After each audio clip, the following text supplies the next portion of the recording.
Title: जादुई कुआं। एक जमाने में राजस्थान के रेतीले रेगिस्तान में एक छोटा सा गांव बसा हुआ था।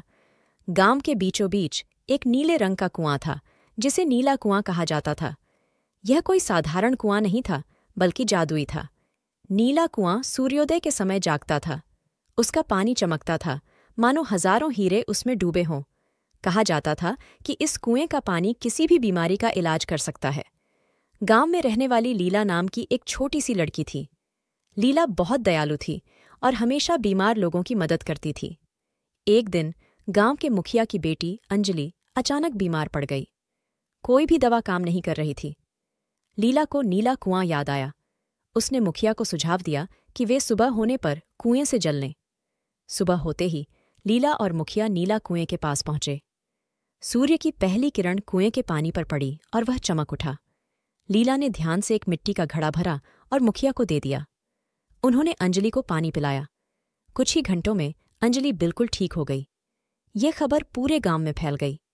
हर कोई बीमारी का इलाज कराने के लिए नीला कुएं पर जाने लगा। लीला सभी की मदद करती और कुएं से जल लाती। धीरे धीरे नीला कुआं पूरे राज्य में प्रसिद्ध हो गया। एक दिन राज्य का राजा भी बीमार पड़ गया। राजवैद्य भी उसका इलाज नहीं कर सके। रानी ने सुना था कि नीला कुआं जादुई है, इसलिए उसने सैनिकों को वहां जल लाने के लिए भेजा। सैनिक लौटकर आए तो उनके हाथ खाली थे।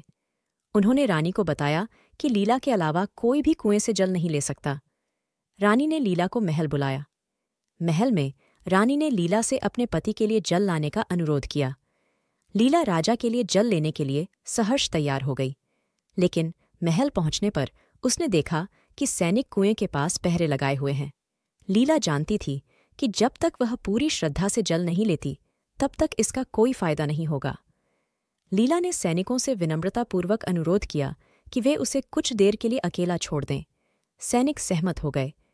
लीला कुएं के पास बैठी और उसने राजा के जल्दी स्वस्थ होने के लिए प्रार्थना की।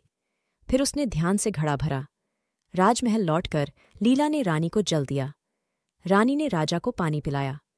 ठीक वैसे ही जैसे अंजलि के साथ हुआ था, राजा भी कुछ ही घंटों में स्वस्थ हो गया। राजा लीला की दयालुता से बहुत प्रभावित हुआ। उसने लीला को महल में रहने का प्रस्ताव दिया ताकि वह हमेशा स्वस्थ रहे। लेकिन लीला ने राजा का प्रस्ताव ठुकरा दिया। उसका मानना था कि उसकी असली खुशी गांव के लोगों की सेवा करने में थी। राजा ने लीला की इच्छा का सम्मान किया और उसे गांव लौटने की अनुमति दे दी। इसके अलावा उसने यह भी आदेश दिया कि नीला कुआं हमेशा खुला रहे और गांव के लोग स्वतंत्र रूप से उसका जल ले सकें। नीला कुआं जादुई जल देने के साथ साथ दया और सेवा का पाठ भी सिखाता था। लीला की कहानी गांव में पीढ़ी दर पीढ़ी चलती रही। यह याद दिलाती रही कि असली जादू हमारे दिलों में ही होता है। कहानी का नैतिक यह है कि असली जादू हमारे दिलों में होता है। दया, सेवा और निस्वार्थता से हम दूसरों की मदद कर सकते हैं और असली खुशी प्राप्त कर सकते हैं। लीला की तरह सच्ची खुशी दूसरों की भलाई में है और असली जादू किसी जादुई कुएं में नहीं, बल्कि हमारे अपने अच्छे कामों और नेक इरादों में निहित है।